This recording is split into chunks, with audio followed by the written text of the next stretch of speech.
नमस्कार दोस्तों, इस वीडियो सीरीज में हम लोग पढ़ रहे हैं विज्ञान के वैसे सभी महत्वपूर्ण प्रश्न जो रेलवे की विभिन्न परीक्षाओं में पूछे गए हैं। इस वीडियो में अगर आप नए हैं तो कृपया चैनल को ज़रूर से ज़रूर सब्सक्राइब कर लें तथा प्लेलिस्ट में जाकर विज्ञान के और भी कई प्रश्नों के वीडियो हैं उन्हें भी देखें। आज का पहला प्रश्न है, किस अम्ल का उपयोग सीसा संचायक बैटरी में किया जाता है? तो सीसा संचायक बैटरी में सल्फ्यूरिक अम्ल का उपयोग किया जाता है दोस्तों। सही आंसर हो जाएगा ऑप्शन ए। इसकी व्याख्या देखें। सीसा संचायक सेल में शीशे के दो प्लेट होते हैं। इन प्लेटों में जालियां कटी रहती है। इन जालियों के बीच लिथार्ज का सल्फ्यूरिक एसिड में बना पेस्ट भर देते हैं। सेल में सल्फ्यूरिक अम्ल भरा होता है।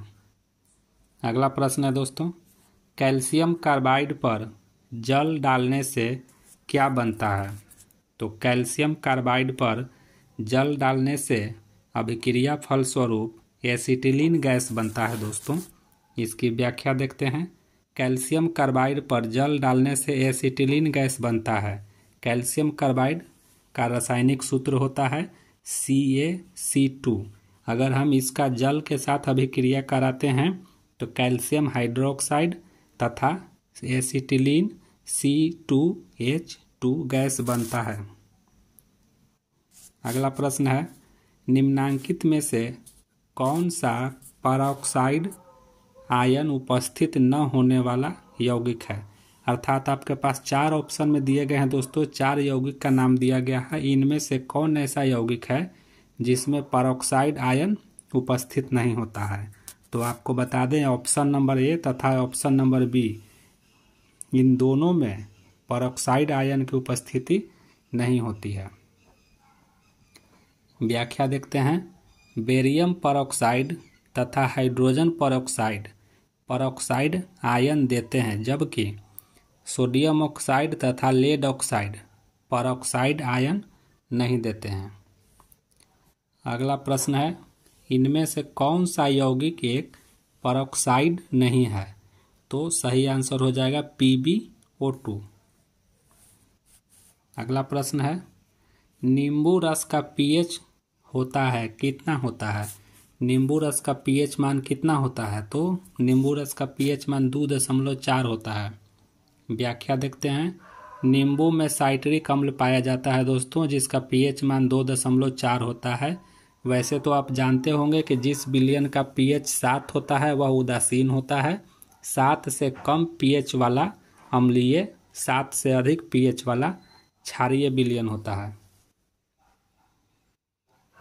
अगला प्रश्न है, ब्राउन रिंग परीक्षण का प्रयोग कहाँ होता है? तो ब्राउन रिंग परीक्षण का प्रयोग नाइट्रेट के विश्लेषण के लिए किया जाता है दोस्तों।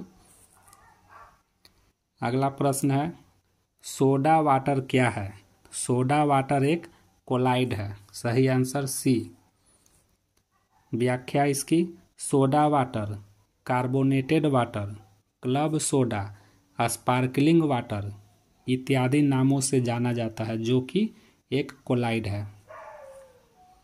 अगला प्रश्न है, पॉलीविनाइल क्लोराइड अर्थात PVC को ही पॉलीविनाइल क्लोराइड कहा जाता है। इसका प्रयोग कहाँ किया जाता है? तो इसका प्रयोग सीट कवर बनाने में, चादर बनाने में, बरसाती बनाने में, इन सभी में इसका प्रयोग किया जाता है। कई बार प्रश्न पूछा जाता है दोस्तों, PVC का फुल फॉर्म क्या है? तो आप इसे याद रखें। PVC का फुल फॉर्म पॉलीविनाइल क्लोराइड होता है। अगला प्रश्न है, पृथ्वी पर कुल जल में से मीठे पानी का भंडार लगभग कितना है? तो इसका सही आंसर है 2.5। अगला प्रश्न है, मिल्क ऑफ मैग्नीशिया है। मिल्क ऑफ मैग्नीशिया का रासायनिक सूत्र क्या होता है दोस्तों? मिल्क ऑफ मैग्नीशिया का रासायनिक सूत्र मैग्नीशियम हाइड्रोक्साइड अर्थात AmGOH/2 होता है। अगला प्रश्न है, उत्प्रेरक परिवर्तक अर्थात कैटालिटिक कन्वर्टर्स का प्रयोग करके आप निम्न में से किस वायुमंडलीय उत्सर्जन को कम कर सकते हैं? तो इसका सही आंसर हो जाएगा इनमें से कोई नहीं। मैं आपको बता दूं, उत्प्रेरक परिवर्तक जिसे कैटालिटिक कन्वर्टर भी कहा जाता है, इसका प्रयोग लेड को अर्थात सीसा को कम करने में किया जाता है। दोस्तों, इसकी व्याख्या देखते हैं। सीसा रहित पेट्रोल का प्रयोग तभी किया जा सकता है जब वाहन में उत्प्रेरक परिवर्तक लगा हो। अतः स्पष्ट है यह मुख्यतः लेड को कम करने के लिए प्रयोग किया जाता है। अगला प्रश्न है, निम्नांकित में से कौन सा क्षारीय ऑक्साइड है? तो क्षारीय ऑक्साइड हो जाएगा दोस्तों Na2O।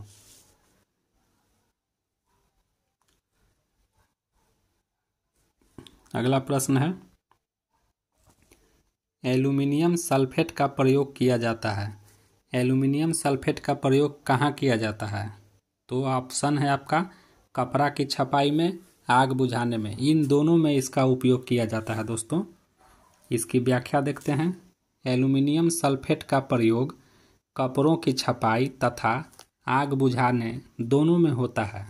Aluminium sulphate sodium bicarbonate के साथ रासायनिक अभिक्रिया करके फोम का निर्माण करता है, जिसका इस्तेमाल आग बुझाने के लिए किया जाता है।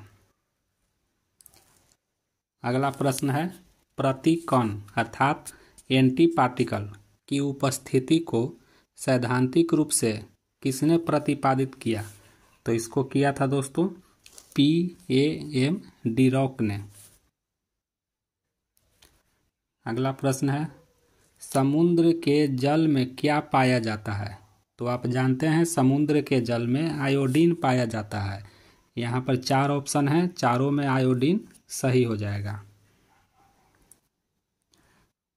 हालांकि इसकी व्याख्या देखते हैं। समुद्र के जल में आयोडीन पाया जाता है। आयोडीन का उपयोग स्वास्थ्य के लिए लाभदायक होता है।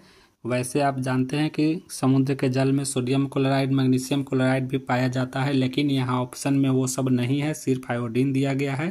तो हमारा सही आंसर आयोडीन ही होगा। अगला प्रश्न, निम्न में से साधारण नमक कौन है?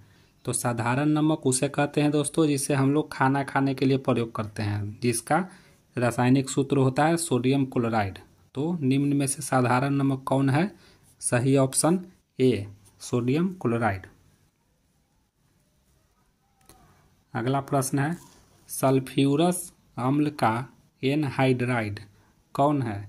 तो सल्फ्यूरस अम्ल का एनहाइड्राइड SO2 अर्थात सल्फर डाइऑक्साइड होता है। दोस्तों, इसकी व्याख्या देखते हैं। सल्फर डाइऑक्साइड सल्फ्यूरस अम्ल का एनहाइड्राइड है, जबकि सल्फर ट्राइऑक्साइड सल्फ्यूरिक अम्ल का एनहाइड्राइड है। अगला प्रश्न है, अम्ल वर्षा किनके पर्यावरण प्रदूषण से बनती है? तो आप जानते हैं कि अम्ल वर्षा जो होती है वायुमंडल में नाइट्रस ऑक्साइड तथा सल्फर डाइऑक्साइड की वृद्धि होने के वजह से हो जाती है। सही ऑप्शन डी हो जाएगा। इसकी व्याख्या देखते हैं। वातावरण में नाइट्रस ऑक्साइड एवं सल्फर डाइऑक्साइड की मात्रा बढ़ जाने से वह पानी से मिलकर एसिड बना लेता है, जिससे एसिड बारिश होती है, अम्ल वर्षा होती है। अगला प्रश्न है, नींबू में कौन सा अम्ल होता है? तो नींबू में आपका साइट्रिक अम्ल होता है दोस्तों, जिसके वजह से नींबू खट्टा होता है। जल एवं एल्कोहल। अगला प्रश्न है, जल एवं एल्कोहल है क्या है? सही ऑप्शन पूर्णतः मिश्रणीय, अर्थात जल एवं अल्कोहल पूर्ण रूप से एक दूसरे में मिश्रित हो जाते हैं। इसकी व्याख्या देखते हैं। जल एवं एल्कोहल पूर्णतः मिश्रणीय है। एल्कोहल के अणु जल के अणुओं की तुलना में छोटे होते हैं और जब इन दो तरल पदार्थों को मिलाया जाता है तो एक पूर्ण समांगी विलयन प्राप्त होता है। अगला प्रश्न है, तेल एवं वसा का क्षारीय जल अपघटन देता है क्या देता है? तो साबुन एवं ग्लिसरॉल देता है। सही ऑप्शन इसका ग्लिसरॉल हो जाएगा। इसकी व्याख्या देखते हैं। तेल एवं वसा के क्षारीय जल अपघटन से साबुन एवं ग्लिसरॉल बनता है। अगला प्रश्न है, भारत की जल शक्ति क्षमता काफ़ी अधिक है, परंतु इसका विकास इसके पूर्ण परिमाण में नहीं किया गया है। इसकी मुख्य बाधा यह है, क्या है इसकी मुख्य बाधा? इसकी मुख्य बाधा के रूप में हमें यहाँ पर कोई ऑप्शन सही नहीं दिया गया दोस्तों। इसकी व्याख्या देखते हैं। भारत में ऋतुकालीन वर्षा से नदियों के जल स्तर में कमी तथा तकनीकी दक्षता के विकास की कमी के कारण जल विद्युत का अल्प विकास ही हो सका है। वर्तमान समय में 60% लोड फैक्टर पर जल विद्युत की कुल स्थापित क्षमता 84,000 मेगावाट है। भारत सरकार द्वारा इस दिशा में नवीन प्रयास किए जा रहे हैं। अगला प्रश्न है, CH3OH किसका रासायनिक सूत्र है? तो CH3OH यह मेथाइल अल्कोहल का रासायनिक सूत्र है। CH3 में OH में कार्बन एक है दोस्तों, इसीलिए इसे मेथिल अल्कोहल कहेंगे। इसका मेथेनॉल नाम भी एक होता है दोस्तों, मेथेनॉल कहिए या मेथिल अल्कोहल कहिए। IUPAC नेम पूछेगा तो इसको मेथेनॉल कहा जाएगा। अगला प्रश्न है, 25 डिग्री सेल्सियस पर उदासीन विलयन का pH कितना होता है? 25 डिग्री सेल्सियस पर उदासीन विलयन का pH 7 होता है। वैसे भी आप लोग जानते हैं कि उदासीन विलयन का pH मान कितना होता है? 7 होता है। अगला प्रश्न है, वायु प्रदूषण का सबसे मुख्य कारण क्या है? तो वायु प्रदूषण का सबसे मुख्य कारण है दोस्तों कार्बन मोनोऑक्साइड। 4 ऑप्शन यहाँ दिए गए हैं, चारों में कार्बन मोनोऑक्साइड ही मुख्य कारण है। बाकी के 3 ऑप्शन वायु प्रदूषण के कारण नहीं है। अगला प्रश्न है, निम्नलिखित में से कौन बड़े शहरों की वायु को प्रदूषित करता है? तो बड़े बड़े शहरों में वायु को प्रदूषित करने वाले कौन होते हैं दोस्तों? तो आप जानते हैं कि बड़े बड़े शहरों में बड़ी बड़ी गाड़ियां चलती है, जिससे धुएं में से हमें बहुत सारे विषैले गैस निकलते हैं। और जो गाड़ियों में डाले जाने वाले जो पेट्रोल होते हैं, डीजल होते हैं, उनमें शीशा मिलाया जाता है दोस्तों। इसके वजह से हमारा यहाँ सही ऑप्शन हो जाएगा बी, शीशा, जिसे हम लोग लेड भी कहते हैं। तो इस प्रश्न का निम्नलिखित में से कौन बड़े शहरों को वायु को प्रदूषित करता है? तो सही आंसर हो जाएगा बी, लेड। यह था हमारा आज का महत्वपूर्ण प्रश्न। अगर वीडियो अच्छा लगे तो चैनल को जरूर से जरूर सब्सक्राइब करें इसी तरह के वीडियो प्राप्त करने के लिए, और अपने सुझाव कमेंट में जरूर दें।